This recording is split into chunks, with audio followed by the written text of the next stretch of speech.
E se o mapa de um país viesse com alguns códigos de trapaça? Montanhas como fortalezas ricas em água e recursos naturais. Estreitos que bloqueiam inimigos como um chefe final. Isso é a Turquia.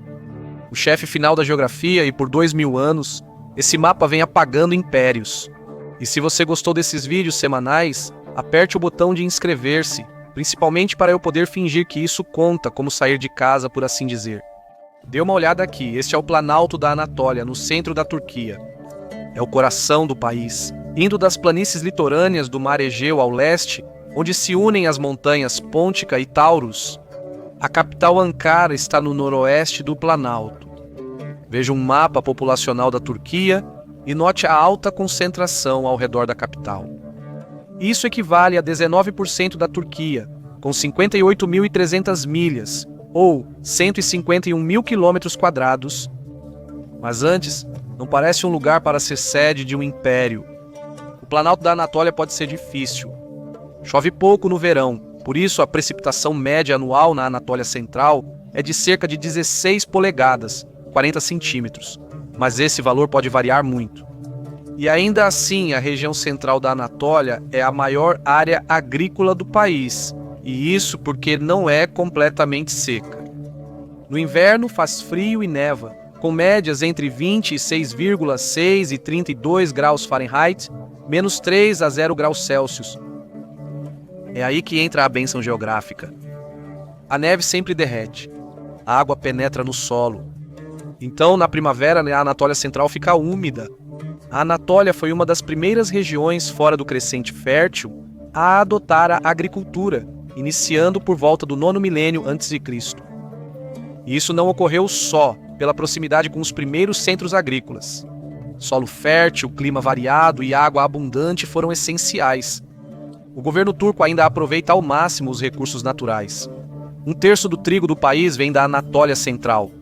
É um local importante para o cultivo de cevada, mas as colheitas variam muito pela falta de chuva no meio do ano. Há como compensar essa deficiência e, como verá, a Turquia tem vários planos de contingência. A região cultiva grão de bico, feijão, batata, lentilha e milho. As pastagens abertas permitem o pastoreio, mas sem manejo adequado, o sobrepastoreio pode degradar e prejudicar o solo rapidamente. A agricultura da Turquia vai além do Planalto.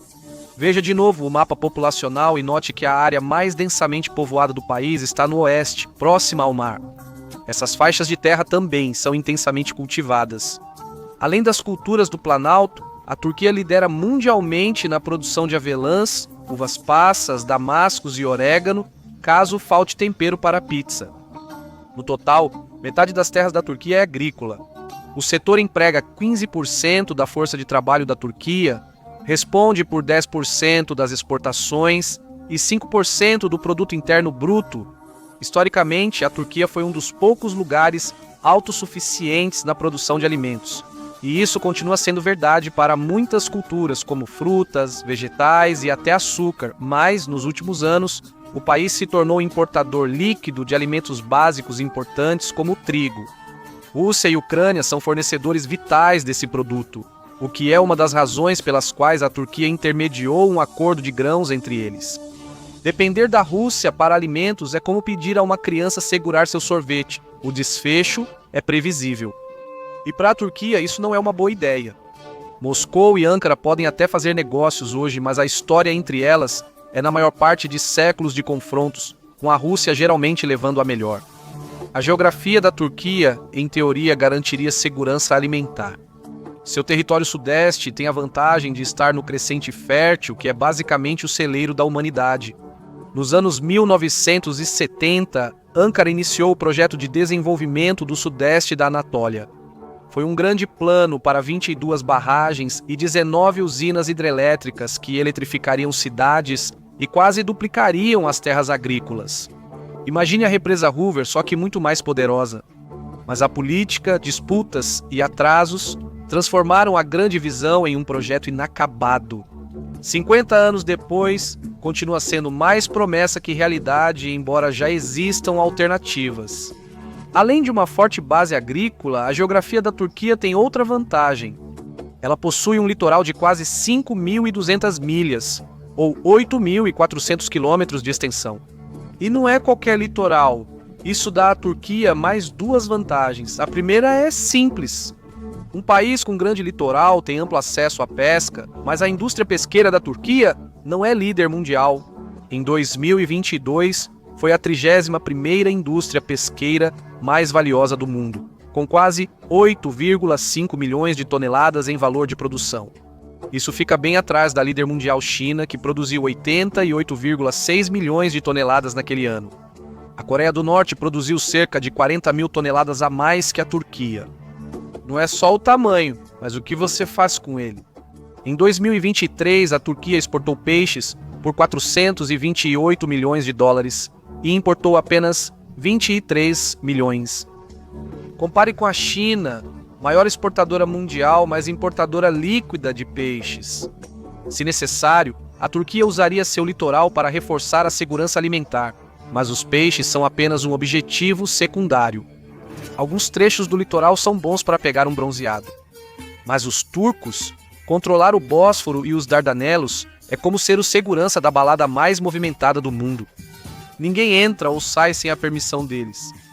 Esse é o trunfo oculto da Turquia contra a Rússia, que faz Putin hesitar antes de interferir no fornecimento de trigo. E o homem que sabe como usar essa vantagem geográfica, Recep Tayyip Erdogan.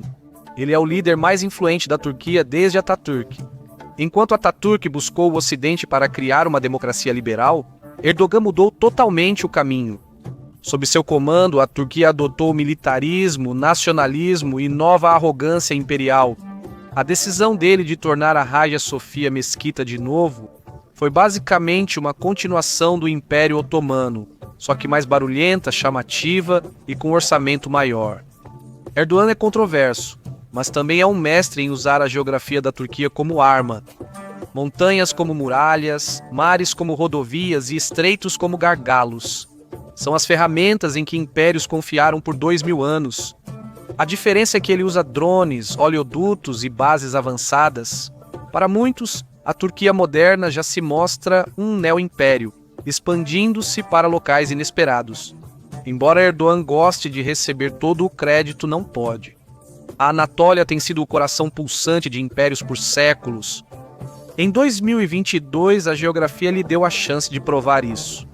Em 27 de fevereiro, 3 dias após a guerra de Putin começar, a Turquia reativou um tratado de 1936 e fechou o Mar Negro para ele. Não havia reforços, nenhuma frota de apoio, apenas drones marítimos circulando e um ego afundando. Esta cláusula restringe a passagem de navios de guerra de potências beligerantes pelo Mar Negro em tempos de guerra, exceto para os que retornam às suas bases registradas. O decreto impedia a Rússia de reforçar sua frota do Mar Negro, o que os ucranianos valorizaram ao destruí-la com drones marítimos. O poder estratégico da Turquia vem do controle dos Dardanelos e do Bósforo, as únicas passagens entre o Mediterrâneo e o Mar Negro. O Bósforo é basicamente a torneira de petróleo do mundo e a mão da Turquia está sempre no controle. Essas vias navegáveis são das passagens mais importantes do mundo desde a antiguidade. Anualmente, cerca de 48 mil navios cruzam o Bósforo, levando 3 milhões de barris de petróleo e 20 milhões de toneladas de derivados. E isso inclui 38% das exportações de petróleo bruto da Rússia. Se Erdogan quisesse, poderia parar a economia russa apenas controlando as terras dos estreitos. Putin sabe disso e, por isso, tentou ser amigável mesmo após Erdogan humilhar a frota russa do Mar Negro e exigir a devolução da Crimeia à Ucrânia. Para a Rússia, é mais seguro vender petróleo para ele a bom preço, e Erdogan aceita feliz o acordo aproveitando o conflito. Eis a vantagem de controlar os estreitos. Economias que dependem dessa rota precisam seguir as regras da Turquia. Só tirando a Turquia do caminho seria possível quebrar esse controle. E sejamos honestos, isso é mais fácil falar do que fazer. É só perguntar para Constantino, o Grande. No século IV, ele fundou aqui sua nova capital cristã e, com humildade, deu a ela seu próprio nome. Essa cidade, Constantinopla, resistiu por mais de 1000 anos, até que enormes canhões de pólvora finalmente a derrubaram. Séculos depois, franceses e britânicos tentaram a sorte em Galípoli, e adivinha? Terminou tão mal quanto. Os estreitos são tão defensáveis que são praticamente um código de trapaça para a invencibilidade geopolítica. E os estreitos não são o único poder extra. Ampliando o mapa, a Turquia é praticamente uma fortaleza. É só ver no mapa. Terreno elevado, relevo acidentado e 3 mares na porta. Como começar a quebrar isso? Atacar a Anatólia pelo mar sempre foi a melhor opção, mas o oceano é o aliado mais imprevisível da história. Num momento ele te impulsiona, no outro desiste no meio. Nunca se sabe quando as ondas se voltam contra você. Pegue o Egeu, por exemplo. Hoje é o quintal da Turquia, mas no mundo antigo era uma ameaça constante. Se a Guerra de Troia ocorreu, só foi possível pelo domínio grego das rotas marítimas. A vantagem naval permitiu pressionar os hititas e enfraquecer seu controle na Anatólia Ocidental. Naquela época, o mar era um pesadelo para os impérios da Anatólia, e milhares de anos depois essas águas ainda causam problemas. Agora, a luta não é por Helena de Troia, mas por petróleo e gás. O mar Egeu e o Mediterrâneo Oriental têm muitas reservas de energia inexploradas.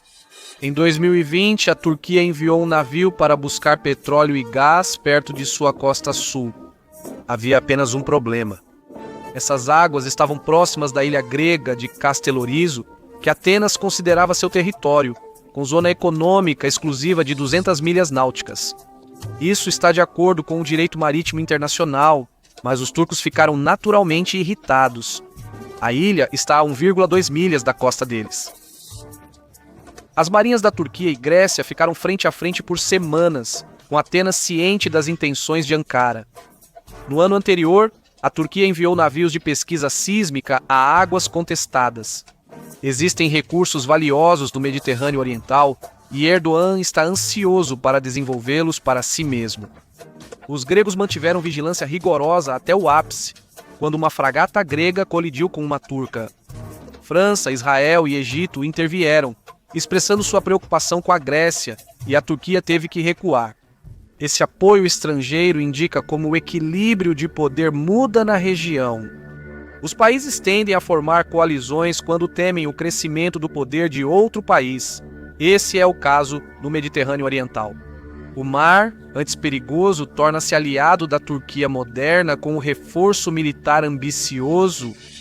Anos atrás, a Turquia decidiu que era melhor dominar o mar do que ser engolida por ele, e o resultado está claro. Basta olhar os números. A Turquia iniciou 2025 com 90 navios em operação, incluindo um porta-helicópteros, 13 submarinos, 17 fragatas e 5 navios de assalto anfíbio. A idade média é de apenas 22 anos. Em termos de frota, isso ainda é meia-idade, não uma casa de repouso. Enquanto isso, a Grécia possui 65 navios em sua frota. É respeitável, com 10 submarinos e 13 fragatas, mas a média de idade dos cascos é quase 32 anos. É como enfrentar um boxeador no auge enquanto você já conta histórias dos seus dias de glória. E essas histórias geralmente envolvem levar soco na cabeça. Nos céus, a Turquia dispara na frente.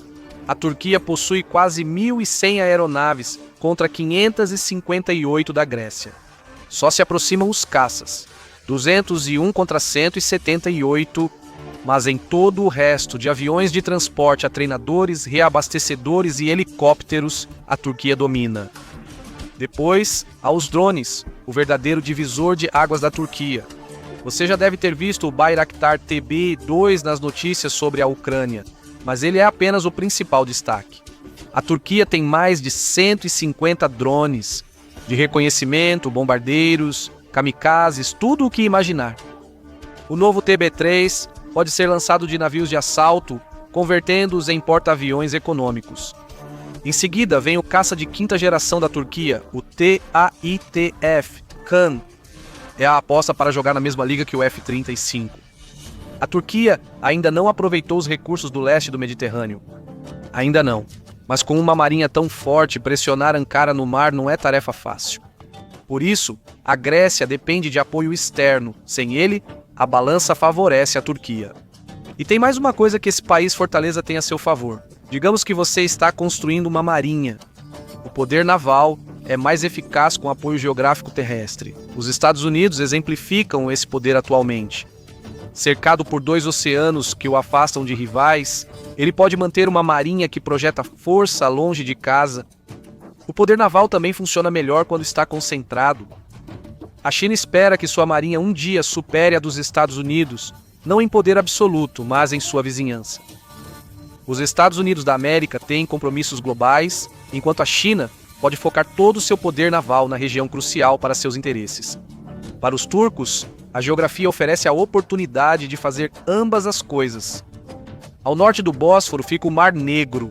A Turquia tem cerca de 1.600 quilômetros de litoral nessa região. Sempre foi uma região difícil.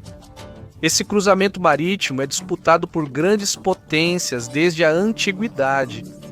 A Turquia teve uma longa rivalidade histórica com a Rússia pelo Mar Negro, que durante a Guerra Fria era praticamente um lago soviético. Mesmo assim, o potencial para uma ação militar contra o coração da Anatólia por essa rota era e é praticamente impossível. A costa do Mar Negro na Turquia possui uma estreita faixa de cultivo de milho, isolada pelo relevo das montanhas pônticas. Estendendo-se por cerca de 620 milhas desde a fronteira com a Geórgia até o Mar de Mármara, essa cadeia forma uma parede natural ao longo da costa. A elevação média aqui é de cerca de 9.200 pés, e o Monte Cascar é o ponto mais alto, com pouco mais de 12.900 pés, quase 4.000 metros. Essas montanhas são cobertas por densas florestas com árvores de folhas largas próximas à costa e coníferas nas partes mais altas. Interessante como a Turquia aproveita a defesa das montanhas e florestas e ainda obtém os benefícios agrícolas da região, como aquelas avelãs que mencionamos. Ótima notícia para fãs de Nutella. Essa região é um polo na produção do chá que você toma de manhã. E quanto ao lado oposto da península da Anatólia, aqui também há uma faixa costeira estreita. Mas esse lugar não é tão bom para a agricultura. A erosão é um problema, mas tem uma praia. A cidade de Antalya gera muita receita turística por causa de sua costa fantástica e ruínas antigas. Depois, há o porto de Mersin, conectado aos portões da Cilícia, passagem essencial pelas montanhas Taurus, a muralha sul deste país fortaleza. As montanhas correm paralelas ao Mediterrâneo por 932 milhas da planície costeira do Egeu até o leste. Lá elas se ligam aos planaltos armênios. Se você achou que as primas do norte eram altas, espere para ver. As montanhas Taurus têm elevação média de 3.200 metros, 10.400 pés. O pico mais alto é o Monte Demir Kazik, na parte central da cadeia, com uma elevação de cerca de 12.300 pés, 3.700 metros. As regiões do sul da Turquia são difíceis de invadir, o que ajuda em uma área volátil. Mas, só para garantir, Ankara deu mais um passo controverso para proteger seu flanco sul, envolvendo-se em uma das disputas mais antigas dos assuntos internacionais. Uma balsa de 2 horas no sudeste da Turquia leva você até Chipre, ilha histórica a 109 quilômetros da costa. Local estratégico no leste do Mediterrâneo, quando o Império Britânico o deixou em 1960, a Turquia não quis perdê-lo de sua influência. Mas a descolonização raramente é simples. Chipre possuía 2 comunidades que deveriam dividir o poder após a saída britânica, mas o acordo durou só 3 anos. Um desacordo fiscal causou o colapso do governo e uma violenta disputa pelo poder, deixando a maioria greco-cipriota no controle da ilha. Os turcos cipriotas ficaram isolados e Ankara estava observando. Pelos termos da retirada britânica, Londres, Atenas e Ankara ficaram responsáveis por garantir a ordem e soberania em Chipre. Quando a junta militar derrubou o governo legítimo da ilha em 1974, a Turquia alegou que os gregos violaram o acordo. As forças armadas turcas invadiram Chipre e estabeleceram a República Turca do Norte de Chipre, um estado reconhecido apenas pela Turquia. A ilha segue dividida. Ankara justifica sua presença como proteção às minorias turcas, mas na verdade busca interesses estratégicos ao manter o território. Por causa das montanhas e do seu controle sobre o norte de Chipre, as costas do Mar Negro e do Mediterrâneo da Turquia estão bem protegidas de possíveis inimigos. Isso significa que Ankara pode concentrar a maior parte de seu poder naval para lidar com problemas no Egeu, ou, se necessário, fazer frente à Rússia no Mar Negro. Ei, Turquia e Grécia continuam na OTAN. Nada como um inimigo em comum para unir antigos rivais, né? Voltando ao leste do Mediterrâneo, Chipre é mais do que uma linha de defesa. É um ponto de lançamento para projetar poder no mar, mantendo rivais desequilibrados, enquanto a Turquia protege suas costas e comércio. A Turquia destacou a importância da ilha quando pousou um drone Bayraktar TB-2 na base aérea de Getikali, no norte de Chipre. Nenhuma aeronave de combate esteve lá desde 2000, mas a Turquia quer proteger seus navios de exploração de energia. Como é referência em drones, qualquer Bayraktar pode fazer isso aqui por um custo menor e menos polêmica. Mas o alcance da Turquia no Mediterrâneo Oriental, através de Chipre, provavelmente não vai parar em Getikali. Erdogan considera desde 2019 construir uma base naval permanente no norte de Chipre. Os planos foram intermitentes desde então, mas em julho de 2024, Erdogan afirmou que a Turquia estava pronta para construir uma base lá, se necessário. Ameaçou os gregos, que falaram em construir base no sul de Chipre. Sobre ele é sempre bom ter opções. E quando se trata de defesa, ainda há mais algumas bênçãos que a geografia deu à Anatólia. Para os impérios da Anatólia, perigos vinham sempre do leste. Os hititas enfrentavam mitanes e assírios. O Império Romano do Oriente e os otomanos enfrentaram os persas. Felizmente para os turcos e predecessores, o leste da Anatólia é excelente para a defesa. Para entender o motivo, veja uma lenda local curiosa. Este é o Monte Ararat, no nordeste da Turquia. É o ponto mais alto do país, com mais de 5.100 metros ou 16.800 pés de elevação. Segundo uma tradição, a Arca de Noé repousou nesta montanha após o grande dilúvio. Essa tradição está errada, mas isso importa ao discutir a geografia original póster da Turquia. O relato bíblico diz que a Arca de Noé não repousou no Monte Ararat, mas sim nas montanhas de Ararat. Era como antigamente se chamava a região hoje conhecida como Planalto Armênio, uma área vasta. Elas se estendem do Mar Negro ao norte até o Planalto Iraniano ao sul, cobrindo mais de 238 mil milhas quadradas, ou 616 mil quilômetros quadrados de território. Basta olhar para elas em um mapa de elevação e você pode ver que formam uma ótima fronteira leste para a Turquia, especialmente quando fazem divisa com um dos poucos países que poderiam ser uma ameaça imediata na região, o Irã. Geralmente é ruim quando duas grandes potências têm fronteira. Graças aos planaltos armênios, a Turquia não corre tanto risco com o vizinho iraniano. Esse conceito já foi comprovado. No fim do século XVIII e início do XIX, turcos, otomanos, sunitas e iranianos, xiitas lutaram por território, comércio e tensões sectárias. Os iranianos tinham que atravessar traiçoeiros planaltos montanhosos, um terreno ideal para fortificações fortes. As ofensivas foram repelidas, mantendo os otomanos seguros em seu território central. A Turquia e o Irã mantêm relações complicadas, mas nossa visita à fortaleza natural inclui mais uma parada antes de explorarmos além das fronteiras, uma última defesa ao norte, que nem sempre foi tão forte quanto hoje. As montanhas do Cáucaso, que se estendem por 1.200 quilômetros indo do Mar Negro até o Mar Cáspio. Uma área de cerca de 184 mil milhas quadradas, mais de 476 mil quilômetros quadrados no total. A elevação média é de cerca de 7.200 pés. O Monte Elbrus é a montanha mais alta, com quase 18.500 pés. É o pico mais alto da Europa. No entanto, essa montanha não fica na Turquia. Ela está na República Kabardino-Balkara, Rússia, mas a montanha alta também serve para Ankara. O Cáucaso ele serve de barreira natural contra a Rússia, o que é relevante, pois Moscou já tentou invadir a Turquia por essa rota.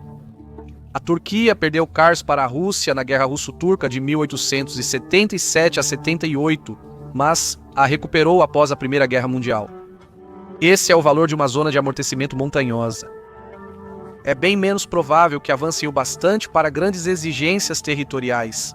Hoje, a zona de amortecimento no Cáucaso cresceu, alterando o equilíbrio de poder. A Rússia reprimiu rapidamente as tentativas de independência na Armênia, Geórgia e Azerbaijão, integrando-os à União Soviética. Na Segunda Guerra Mundial, a neutra Turquia acompanhou a invasão nazista ao norte do Cáucaso, aliviada pela distância, mas lembrando que ainda fazia fronteira com o antigo inimigo. Assim, a Turquia ingressou na OTAN em 1952, reforçando a defesa.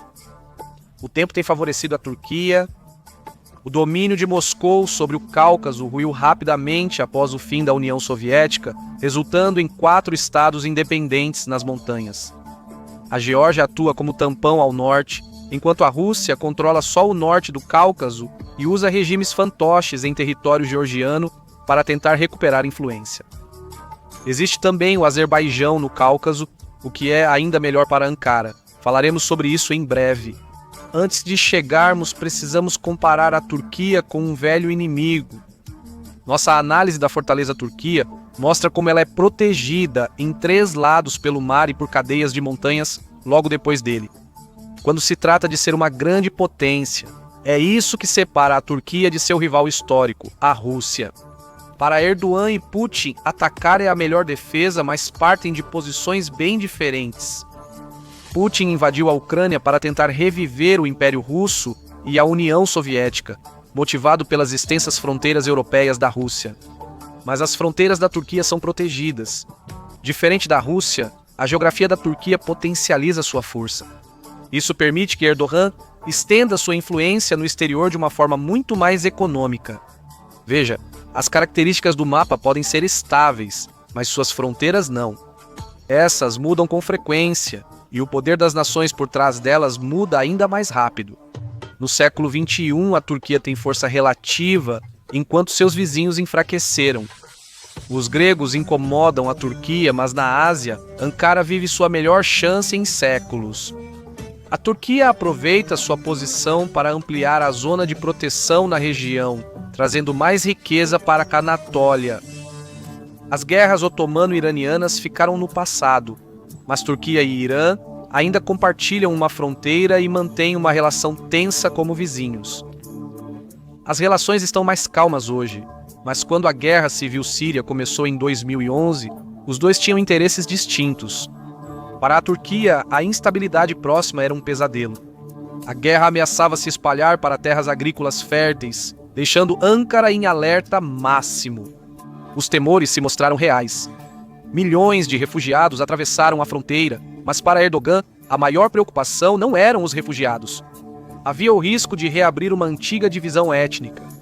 Essa é uma das poucas fraquezas internas da Turquia, mostrando que até uma geografia privilegiada tem defeitos. A Turquia não é composta apenas por turcos da Anatólia. A CIA afirma que eles são de 70% a 75% da população. Os curdos formam a maior minoria do país, com 19% da população. As relações entre os dois têm sido tensas há 100 anos. As coisas ficaram realmente tensas em 1984, quando o Partido dos Trabalhadores do Kurdistão, iniciou uma insurgência em grande escala. Os curdos não se limitam à Turquia. Irã, Iraque, Síria e Azerbaijão possuem grandes populações curdas. Quando a Guerra Civil da Síria estourou, Ankara sentiu que isso poderia inspirar separatistas curdos e minar sua integridade territorial. A intervenção foi um resultado natural e marcou um ponto de virada na política externa moderna da Turquia. A Síria inicialmente parecia uma causa perdida. Irã e Rússia pareciam garantir o governo de Bashar al-Assad, mas ele foi derrubado em poucas semanas. Entre novembro e dezembro de 2024, a campanha foi impressionante, com Ankara presente para ajudar. O novo presidente da Síria, Ahmed al-Shara, é bem diferente de Assad. Em fevereiro, Erdogan se reuniu com ele e prometeu apoiá-lo contra todo tipo de terrorismo. Isso é basicamente uma gíria para os curdos no nordeste da Síria, vistos pelo governo turco como ligados ao Partido dos Trabalhadores do Kurdistão. Porém, essa ideia é um pouco contraditória. Como ainda pode haver ligações se o Partido dos Trabalhadores do Kurdistão em questão não existe mais? Quando Bashar al-Assad fugia para Moscou, a Turquia obteve outro avanço, agora diplomático. Uma nova rodada de negociações de paz com o Partido dos Trabalhadores do Kurdistão começou e, em 12 de maio de 2025, o partido votou por se dissolver. Mas como toda boa burocracia, eles deixaram uma brecha conveniente. A Turquia anunciou que continuaria a operar contra quaisquer remanescentes ativos do Partido dos Trabalhadores do Kurdistão na região. E tem as bases para isso. O fim do regime de Assad não significou o fim da intervenção da Turquia na Síria. As forças democráticas sírias, lideradas pelos curdos, relatam mais de 200 instalações militares turcas no norte da Síria, e esse número está crescendo. A Turquia amplia operações para bases em Palmira, Tifore e Mina, conforme acordo com o novo governo sírio, alegando treinamento e contenção do Estado Islâmico do Iraque e da Síria, mas também pode usar sistemas de defesa aérea e drones. Veja no mapa e perceba a importância dessas bases para ações contra os curdos. A Turquia conseguiu tudo o que queria da Síria, e a guerra foi apenas um dos acontecimentos na região dos quais Ankara se aproveitou. A guerra civil síria chegou ao Iraque e a grande população curda no norte gerou novas preocupações para a Turquia. Ankara também interveio lá. A Turquia entrou no Iraque pela primeira vez em 1994, ao perseguir forças do Partido dos Trabalhadores do Kurdistão. Está próximo de Mossul desde então, mas novas bases seguem surgindo. Nos primeiros 6 meses de 2024, a Turquia realizou quase 1.100 ataques no Iraque e construiu novas bases ao nordeste de Batifa. Declarações oficiais afirmam que a Turquia avançou de 6 a 25 milhas ou 10 a 40 quilômetros no território iraquiano, variando conforme o trecho da fronteira. E as bases, a Turquia afirma ter 11. O deputado iraquiano Hussein Al-Ameri, do Comitê de Defesa, afirma que há ao menos 40. Jabha Al-Yawar, ex-ministro no governo regional do Kurdistão, diz que o número pode chegar a 80. O Partido dos Trabalhadores do Kurdistão pode estar supostamente se dissolvendo, mas não se engane, isso é apenas um pretexto. A Turquia não sairá dessas bases tão cedo, pois elas não são só bons bastiões contra os curdos. Este é um mapa que começou a aparecer na mídia estatal turca há cerca de uma década. Você verá as fronteiras turcas avançando na Síria e Iraque, incluindo Alepo, Mossul, Arbil e Kirkuk. Na mesma época em que esses mapas foram publicados, Erdogan criticava o Tratado de Lausanne de 1923, responsável pelas fronteiras modernas da Turquia.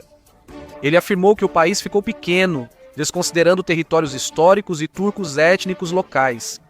A Turquia tem ambições no Iraque, mas para entender isso, é preciso olhar para o Azerbaijão. Ter bons amigos ajuda a aproveitar melhor sua geografia. E para a Turquia, o Azerbaijão é um melhor amigo com benefícios. Os azerbaijanos, outro grupo étnico túrquico, facilitam as relações. Além disso, essa amizade amplia a influência turca até o Mar Cáspio. Há apenas um obstáculo para Ankara, a Armênia. Ela está encaixada exatamente entre a Turquia e o Azerbaijão. Seu território, reconhecido internacionalmente, não pode ser apagado do mapa. A região separatista de Nagorno-Karabakh serviu de pretexto para impulsionar as ambições do Cáspio da Turquia. Esse lugar foi criado pela União Soviética em 1923, mas não era um território próprio distinto. Ficava na República Socialista Soviética do Azerbaijão e era administrado como oblast autônomo. Parece difícil, vai piorar. Nagorno-Karabakh tinha 95% de população armênia étnica. Em 1988, com o fim da União Soviética, a Assembleia Local declarou querer se unir à República da Armênia. A guerra começou antes do colapso da União Soviética. Os combates acabaram em 1994, com vitória da Armênia, o que desagradou a Turquia. Enquanto a marinha turca confrontava a frota grega no oeste, tinha menos obstáculos para seguir seus planos no leste. No final de setembro de 2020, a paz em Nagorno-Karabakh foi rompida e a Turquia não se importou. Ela viu 2 grandes oportunidades. O conflito foi um campo de testes ideal para seus novos drones, que tiveram sucesso imediato, exceto para quem foram usados. a Armênia já teve vantagem militar sobre o Azerbaijão, mesmo sendo menor, mas isso mudou. O Azerbaijão recuperou quase todo o território que havia perdido na Primeira Guerra. 3 anos depois, o cessar-fogo entrou em colapso novamente. O Azerbaijão tomou o restante de Nagorno-Karabakh, forçando quase toda a população de origem armênia a fugir. Foi acusado de limpeza étnica, mas Erdogan apoiou a ofensiva, afirmando que Turquia e Azerbaijão agiam juntos sob o lema Uma Nação, Dois Estados, para defender a integridade territorial. Em outras palavras, Azerbaijão e Turquia fazem parte do mesmo projeto, o que convenientemente abrange as terras altas da Armênia. A relação com Baku torna a posição da Turquia no leste quase inexpugnável. Com seu coração fortificado, o Azerbaijão como multiplicador de força e com uma grande cadeia de bases apenas para fornecer um amortecedor adicional, a Turquia pode avançar em seus planos para se enriquecer ainda mais. Você já ouviu falar sobre a iniciativa do Cinturão e Rota da China? A Turquia possui a Rota Internacional de Transporte Transcaspiana. O objetivo é ligar a Europa à China, passando por Turquia, Azerbaijão, Geórgia e Cazaquistão. Convenientemente, a Turquia se vê desempenhando o papel principal de ligação entre a Europa, sedenta por energia, e os fornecedores, ao mesmo tempo em que contorna a Rússia e o Irã. Você ouviu direito. A Turquia compra energia russa barata e revende outras fontes à Europa que passam por seu território. Mas as ambições da Turquia continuaram. Com uma base e vizinhança seguras, Ankara amplia sua influência ainda mais. Em 2019, a base foi expandida com elementos navais e aéreos. O local está fortemente protegido por milhares de soldados, aeronaves, artilharia e unidades especiais. O que eles estão defendendo? Olhe para outro mapa da região. O Catar é aquela pequena ponta em forma de dedo na Península Arábica. Pode não ser grande, mas é um lugar rico. No início de 2025, tinha o 10º maior produto interno bruto per capita do mundo, com pouco menos de 73 mil dólares. Também possui a 3ª maior reserva de gás natural do mundo, com 871 trilhões de metros cúbicos. Possui reserva de ao menos 24 bilhões de barris de petróleo, sendo o 14º maior do mundo. Para onde vai toda essa energia? Bem, se Recep Tayyip Erdogan conseguir o que quer, ela vai para a Turquia. Lembra dessas bases no norte do Iraque? Elas têm múltiplas funções e podem facilmente garantir a segurança da rota. Em abril de 2024, a Turquia firmou um acordo importante com Catar, Emirados Árabes Unidos e Iraque. Foi destinado a um projeto ferroviário de 17 bilhões de dólares americanos para ligar a Turquia aos estados do Golfo pelo grande porto de Faa, no Iraque, na península de Al-Faa. Veja isso em um mapa. Se você é Vladimir Putin, talvez questione até quando a Turquia seguirá comprando sua energia e financiando sua guerra. Mas não há nada que Putin possa fazer a respeito. Ele está preso a um país cuja geografia constantemente o coloca em desvantagem. A geografia da Anatólia é mais compacta, muito mais fácil de defender e oferece a segurança estratégica de que precisa para mostrar sua força além de suas fronteiras. Por isso, este lugar foi central para impérios, dos hititas na Idade do Bronze ao renascimento otomano de Erdogan atualmente. A Rússia possui armas nucleares e a Turquia não, mas a geografia ainda determina o jogo. Imperadores autoritários querem impérios, e a Rússia está presa lutando com seu próprio território. A Turquia é protegida por montanhas, estreitos estratégicos, marinha moderna e frotas de drones de combate. Há mais de 2000 anos, a Turquia trapaceia no mapa, enquanto os demais jogam no modo difícil. Obrigado por me acompanhar hoje. Espero que você tenha gostado do vídeo e se quiser ver mais vídeos como este, por favor considere se inscrever e ativar as notificações. Isso faz diferença. Obrigado e até a próxima no Matchpack.